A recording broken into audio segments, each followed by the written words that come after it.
Welcome back to Voice After 50, the podcast where we celebrate curiosity, quirks, and the little joys that make life after 50 interesting. I'm Beverley, and today we're diving into a topic that keeps life lively long after the milestones start piling up: curiosity. Full disclosure, I'm naturally a nosy person. I own it, I embrace it. But here's the thing, my nosy isn't just about people, it's about ideas, experiences, and the world itself. Curiosity for me isn't gossiping. It's wanting to understand how people tick, how things work, how ideas connect, what surprises life might hold, and what I can learn from it all. So, think of me as your quietly inquisitive guide, here to remind you that a little nosy energy directed at life itself is actually a really good thing. So, why bother with curiosity after 50? Shouldn't we just relax with what we know and coast gently into the next decade? Absolutely not. Being curious is more than just fun or being nosy.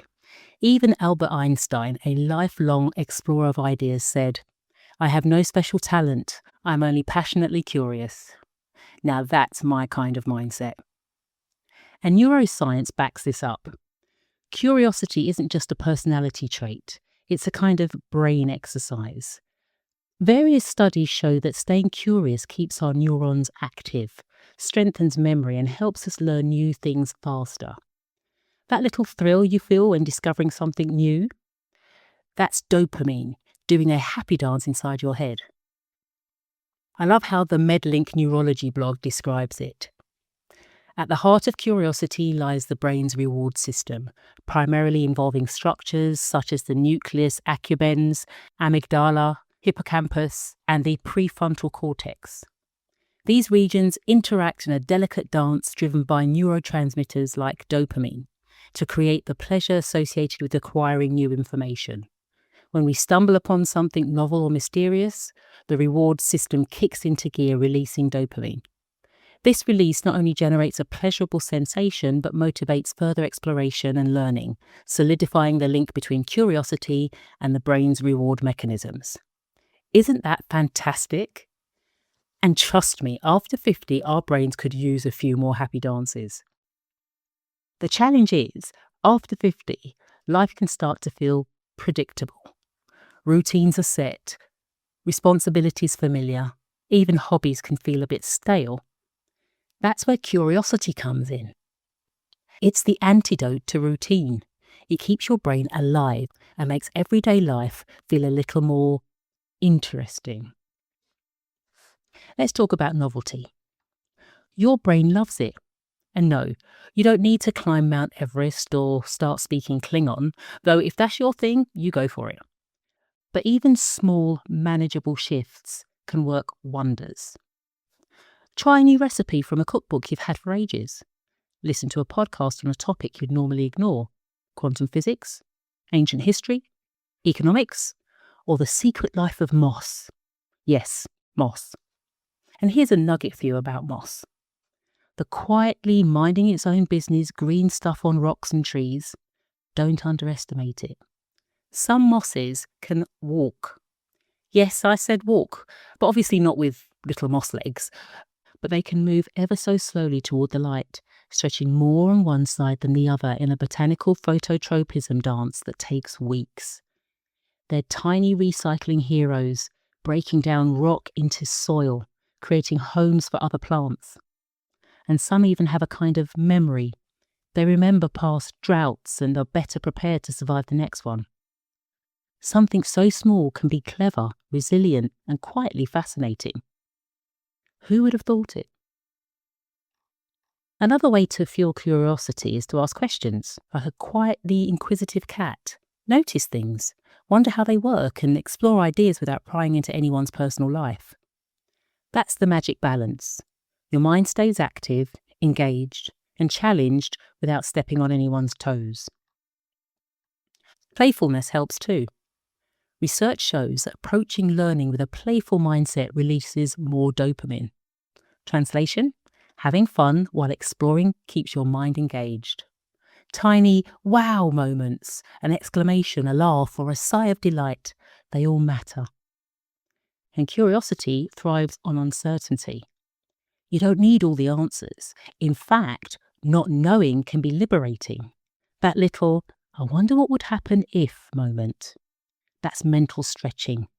That's what keeps life interesting. Now, a quick personal story. If you've been with me from the beginning, you'll know that I decided to finally start a podcast this year. I'd never done anything like it before.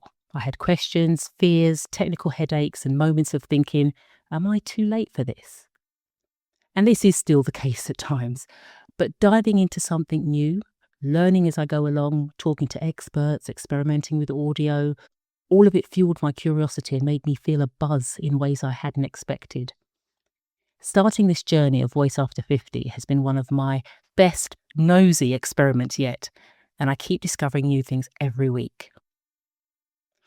So, how do we nurture curiosity in daily life? Well, here are a few ideas. Read or listen broadly. Explore topics you'd normally ignore: science, history, poetry, biographies, or even books on things you never imagined. For me, podcasts and audiobooks work wonders, especially since I'm not the biggest reader. The key is finding what sparks your curiosity. Connect with diverse minds. Talk to people with different experiences, ages, or interests. Listen more than you speak. Their perspectives can ignite new ideas. Try a weekly learning challenge. Commit to learning something small, one fact, one skill, or even a new word each week.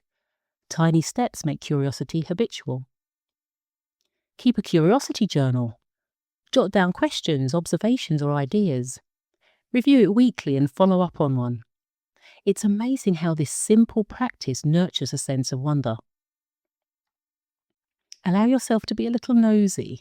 When something fascinates you, lean into it.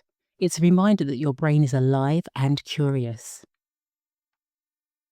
Here's a reflective moment for you.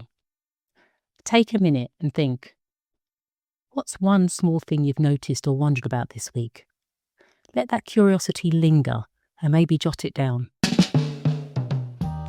Curiosity isn't about proving anything or being better than anyone else. It isn't about getting into people's business. After 50, it's about keeping our minds active, playful, and engaged with the world.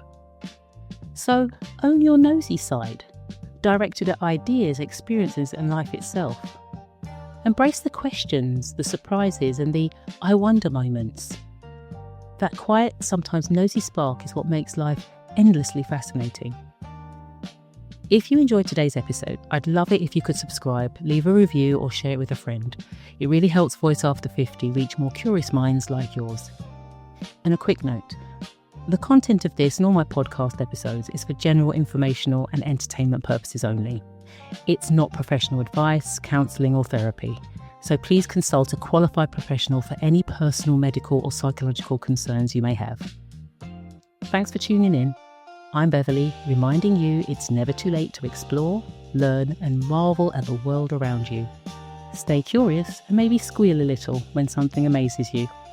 Talk soon.